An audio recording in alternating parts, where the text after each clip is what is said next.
What's up, YouTube? It is your boy JB, and I'm here tonight with a review for How to Get Away with Murder. This is season 6. This is episode 3, and the episode was titled, Do You Think I'm a Bad Guy? So, without further ado, you guys, let's go ahead and just jump into tonight's video. All right, so the episode it opens, and we see Michaela. Well, we see a set of heels walking into the class, and you think it's Annalise, but it's actually Michaela. So Michaela's telling the class about their new client. Her name is Brandy, and she's accused of helping her husband rob a cash lender of $5,000, and also her husband was shot and killed by a cop. So Michaela tells the class, I'll give you guys 20. I'll give you guys $20 in Pratt dollars. So the first person to get to $100 will be the second chair. But you have to help me eliminate all these charges that are listed on the board. So they all go one at a time, and talk about how they can get discharged, dismissed, discharged, dismissed, discharged, discharged, discharged. So there's one girl who does end up getting the Hunter, Pratt doll. She's like, okay, I'm second chair. And Michaela's like, you're not second chair because you have to give me $100,000 in restitution. And she's like, what? She's like, yes, And then we see that Michaela was talking to Brandy because with her robbing, the cash lender, the DA wants her to pay restitution, but Michaela promised her that she wouldn't have to pay any restitution. And I'm like, what is it with these kids? Last week it was Connor with Hector telling Hector that he was gonna get him and his mom asylum. Now it's Michaela telling this woman that she's not gonna have to pay restitution. Y'all know Annalise wouldn't do nothing like that. She doesn't make any promises that she doesn't know that she cannot keep. So then, Michaela tells them, like, what, I don't actually need a second chair, but you guys can come to the courthouse and watch me slay. I'm like, okay, Michaela, you gonna slay. We shall see. So then we see Michaela, she's in court, and, she's pleading her the case, and, she wants the restitution gone. So the DA keeps going down on the restitution. She's like, yeah, if you go to 80,000 to zero, they're fine. Then, they say 70,000. She says, go down to zero. 60,000, zero. So, and then we see Vivian. She comes to the courtroom, and Annalise is like, what are you doing here? So, Michaela's getting ready to play hardball with the DA, and Annalise is like, pump your brakes. And then, Brandy tells, she consults with Brandy, which Brandy tells her, go for it. So, when she goes for it, the district attorney's office, they threw a curveball toward Michaela, and they withdrew their plea, but now they want to add a charge of felony murder, and I'm like, ooh, you weren't expecting that, were you, Michaela? So Michaela is once again making another promise to Brandy, and the client, Brandy calls her, a dumb bitch, and Annalise is like, what, you have to trust her, and Michaela wants some help from Annalise, and Annalise is like, nope. You deal with, like, this is, you were the one who went with this. You got to figure everything out. So as Annalise is leaving out of the courtroom, Vivian questions her, and she says, she's talking about, is that what you're teaching them? And, this Ivy League. She says, well, I must be good because I got your son off with the FBI who wants to charge him with terrorism. And Vivian tells her, basically they want the same thing. She wants him to come home. And, Vivian's talking about how, she feels like she's losing her son and try to make a play on Annalise losing her son with Sam. And she was like, that is not the same thing. Your son is alive. Mine is dead. And, Vivian letting me know that Sam still contacted her. And I'm like, contacted her. I'm like, wow. So Sam was still in contact with freaking Vivian. Interesting, to say the least. So then we see Annalise. She goes home and, she grabs that poker and she gets that pillow and she's beating out that anger and that aggression for Sam. I'm like, yep, Annalise, do that instead of, getting some pills or hitting the booze. I'm so glad about that. So then at Kaplan and Gold, they're going over what to do with the case. And New West tells tells everybody he thinks that we should put Brandy on the stand. Michaela does not want to do that, and Asher is over there backing her up, talking about no means no, bro. And he's New West is like, we should put her on the stand. We should invite the press in there, so that way, we can get the public outraged. So then, actually Annalise wasn't there. So Tegan overhears Ash's big mouth ass as he mentions felony murder. She's like, wait a minute. I didn't think this was a felony murder case. Like, where's Annalise? And they were like, well, we don't really know where Annalise is. And then she's like, wait a minute, where's Connor? And I'm gonna talk about Connor in just a little bit. Um, so Asher, he called Connor, and Connor told him that he took Hector with him so he could see his mother. And so Connor's like, you took him over felony lines? That is kidnapping. Like, kidnapping. Connor is so fucking stupid. All of these kids do the stupidest things, and then they want Annalise to help them clean up their mess. Don't get it. I don't understand why she puts up with their asses, because I couldn't and wouldn't. Now, I did forget to mention that New West was mad at Michaela because, he thinks that she told everyone that he killed Vivian's boyfriend. She's like, I didn't do it. It was Connor. Not Connor, but Asher. Ooh, excuse me, honey. Asher's like, I'd do it again, bro. I'm like, Asher's so fucking corny. Like, super duper corny. Um, and Annalise walks up because, she says if you, what did she say to him? Because I have it right here. Annalise is talking about, you want your problems to go away? Go back to UVA. I'm like, Annalise is just ready for him to get the hell out of Dodge. Like, but we're going to move on, you guys. All right, next, you guys, we got Bonnie. So we see Bonnie. She's at Tegan's office, and she's asking Tegan to hire her over at Kaplan and Go.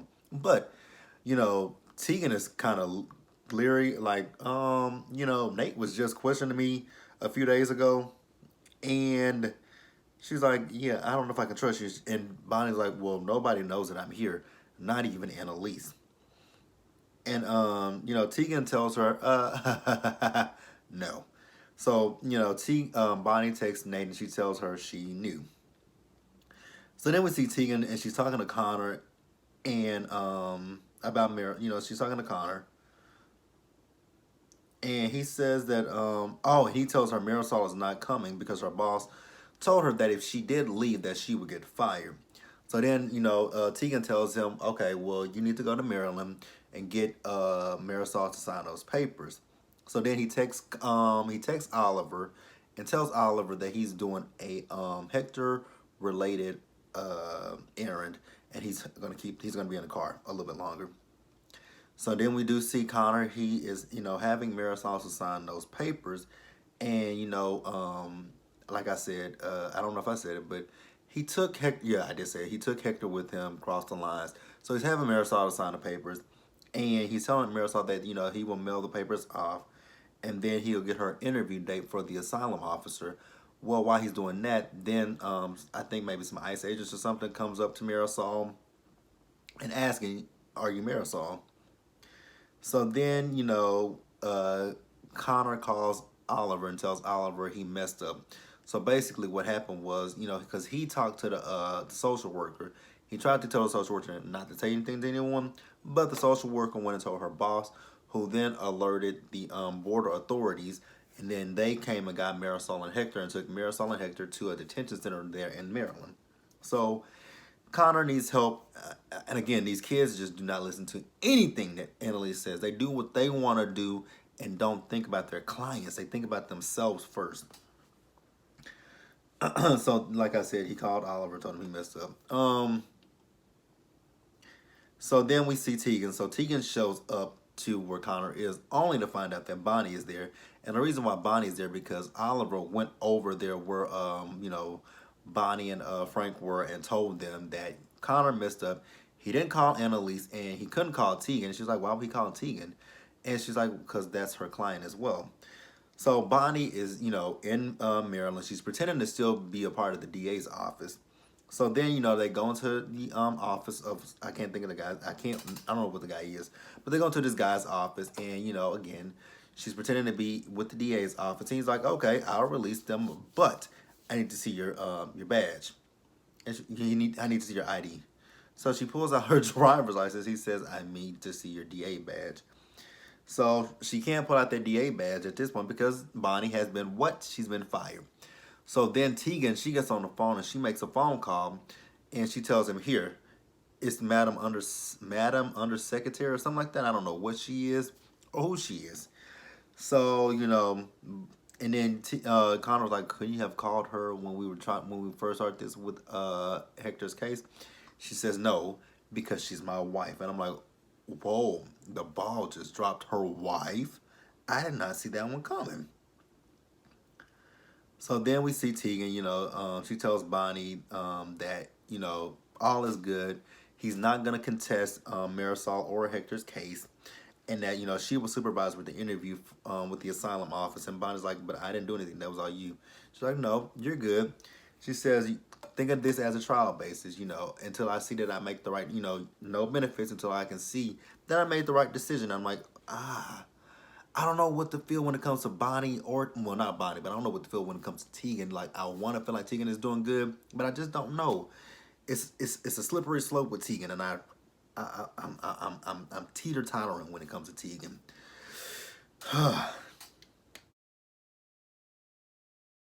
All right, so we also had Tegan. She was in her office, and she asked Annalise like, "How was your day off?" And Annalise like, "Did you get a mani pedi?" She's like, "I was dealing with Vivian." And she's like, well, you were also neglecting your clients because Michaela has messed up with this case, and then Connor with the immigration case. Yeah, good job with that one, Annalise. And then she tells her, take care of Bonnie. Like, I got enough of your dogs sniffing around here, because she came here and asked for a job, and then Tegan is like, she's basically she called herself a unicorn because she's lesbian and she's black and she's running this damn firm. Like, she thought that Annalise would be on her side instead of making trouble for her. So we see Annalise go to her office. So Michaela has come up with what she found about prosecutorial vindictiveness. Tongue twister. Prosecutorial vindictiveness. But Annalise has asked her, does she have any proof? And she says no. So that's when, like I said, New West says, well, he said he talked to Brandy about her going on the stand. And Annalise says, well, you know what? I agree with him. And she says, you know what? Also, she says, you direct it. But if you fail and lose the case, you go home. Deal? He says, deal. So then we do see New West on the stand, and he's asking, Brandy about her relationship with Troy, and she's recalling when she first met him, how somebody had took her bag and he came back in beat up, but he had a bag. And then he asked her, so whose idea was it to rob? The checking her, I believe that was what it's called. She says it was Troy. So then he asked her, so was it your fault that he got shot? She says no. She's like, my husband was in my lap with a hole in his head and he was bleeding out, and I heard him when he took his last breath.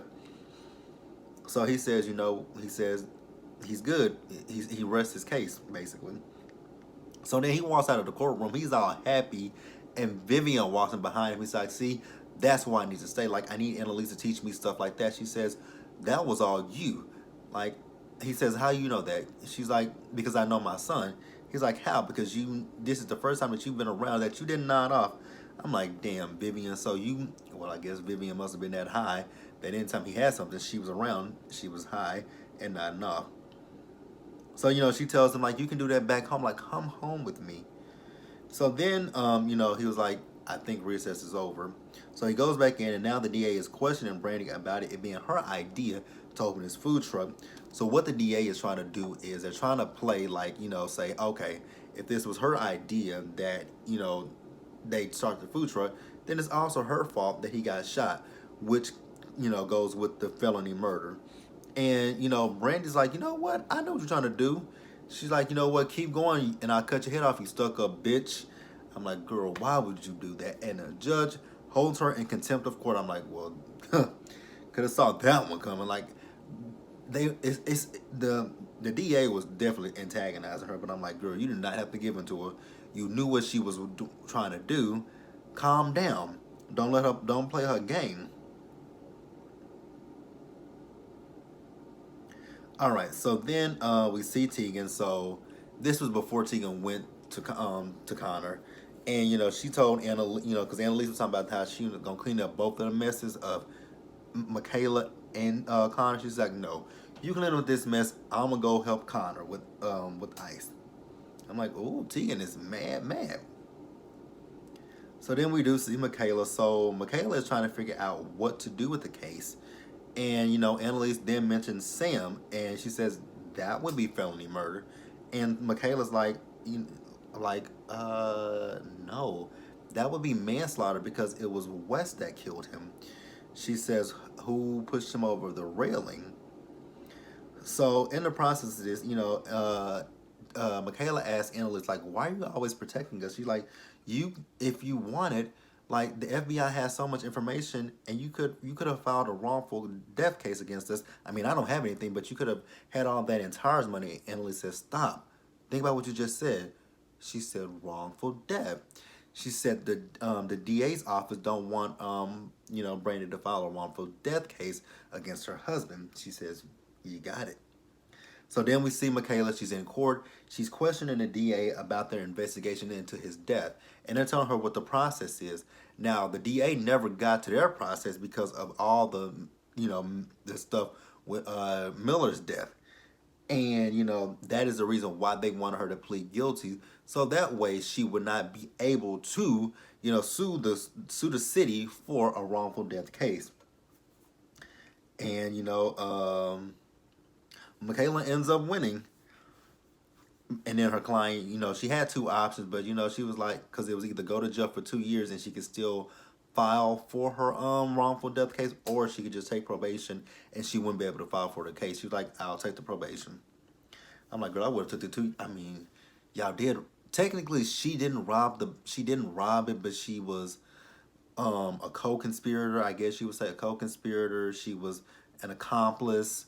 So I mean, I would have took the 2 years because like you could have possibly sued for $1 million, but she did make a valid point. Like just because she could sue for $1 million doesn't mean she was going to actually get that $1 million. So I mean, I guess it's a win-win. It's a catch-22. Like it's a win-win, lose-lose situation. So I guess I get it. So once Annalise is leaving the court, Vivian comes up behind her. I'm like, Vivian, go the hell away. And Vivian, somebody, when Michaela was talking about that, it sounded like she knows a little bit about that. And she says, tell me she didn't have anything to do with Sam. I'm like, go away, Vivian, please. We don't like you. We want you to leave. Like, do like Laurel and disappear. So then, New West jumps in and she's upset. She says she has you brainwashed. And she tells him, come home with me. So then we see him. He pulls into her parking lot and he tells her what Emily told you was 100% true. I did kill Paul, but it was an accident.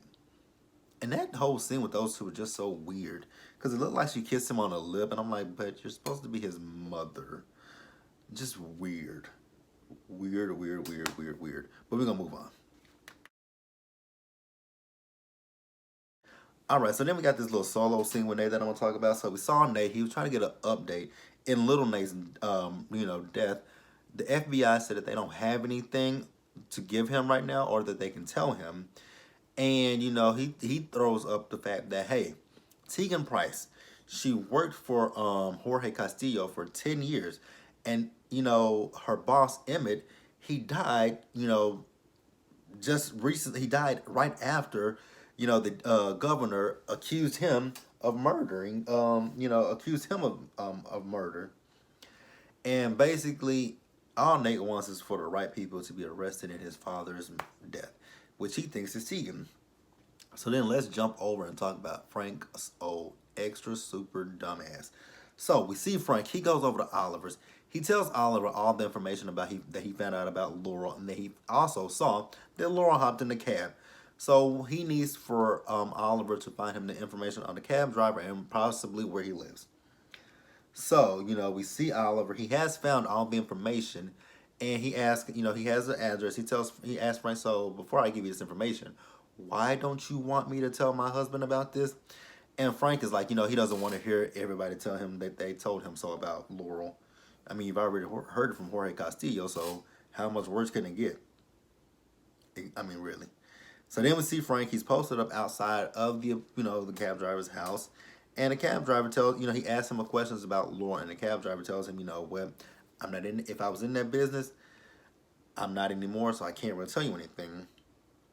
So then we do see Frank. He goes home to Bonnie, and he asks Bonnie, like, "Do you think Sam screwed things up with us?" And she was like, "Okay, Frank, I know you miss her, but please, by no means, don't confuse what you're feeling with her for me." And I'm like, "Ooh, Bonnie just read the hell out of you, didn't she?" Bonnie read, Bonnie read that ass. Bonnie read Frank. Like, Frank is still stuck on Laurel. Like, why are you stuck on Laurel? Like, let Laurel go. I've let Laurel go. I think everybody else has let Laurel go too. Like, everyone hates Laurel with this. I mean, minus some of y'all, but the viewing public, we hate Laurel. Hate Laura Castillo. Let her go. Please, Frank, let her go.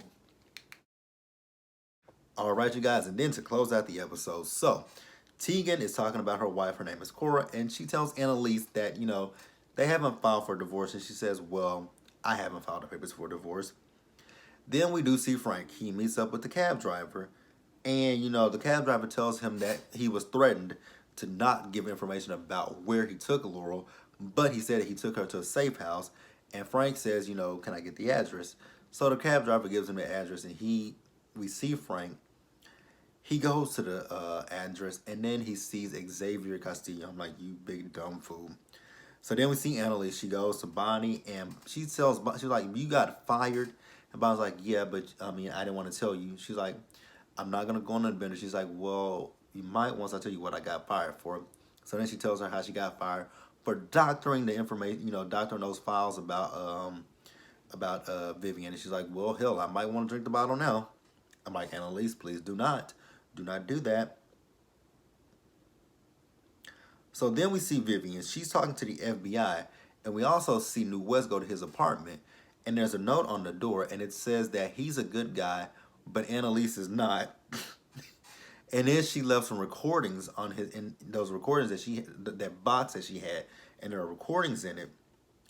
So then the FBI, they're saying that they need her to talk to New West to get him to tell whatever he knows about Annalise. And she was like, "Why would I do that?" He says, "Well, his mother would tell him." Just no, like, "No, why would I do that?"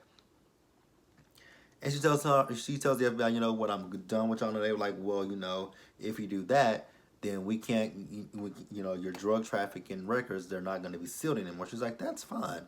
She's like, "You come after me if you want to. Hell, if you come after me, I might even get Annalise to represent me." I'm like, "You really think Annalise is going to, you know what? She might just represent you just for the hell of it." So then we see New West. He's talking to Michaela. He tells Michaela that he listened to those cassette tapes, which were Sam's therapy sessions. And he listened. She's like, "Did you hear anything incriminating or something like that?" He says, "Yes." And he plays one of them for her because she was talking about. He told her he doesn't think that her dad is dead. And then he plays it for her, and he says, "I don't think your dad was the client. I think your dad was the lawyer." So then we see Nate. He gets a text from Bonnie. She says she's in, and he's still with the FBI, and they tell him that they have new evidence to prove that Miller wasn't involved in Little Nate's death, but for that information and everything be closed and done, they need help to close the case against Annalise. And then we see it flash forwards, or yeah, and we see the FBI. They're questioning someone again. I thought it was probably Nate they were questioning, but it's actually Connor that they're questioning about a murder and Lisa's death. And Connor, they show him proof of the death, and Connor starts to laugh, and then he starts to hyperventilate, and I'm like, "What the hell is going on?" Kind of confusing. But you guys, that was How to Get Away with Murder. So like the video, leave your comments, subscribe to the channel, and I will see you guys later. And also hit that bell notification button to let you guys know when I drop anything. And please share the video. So see you later, guys.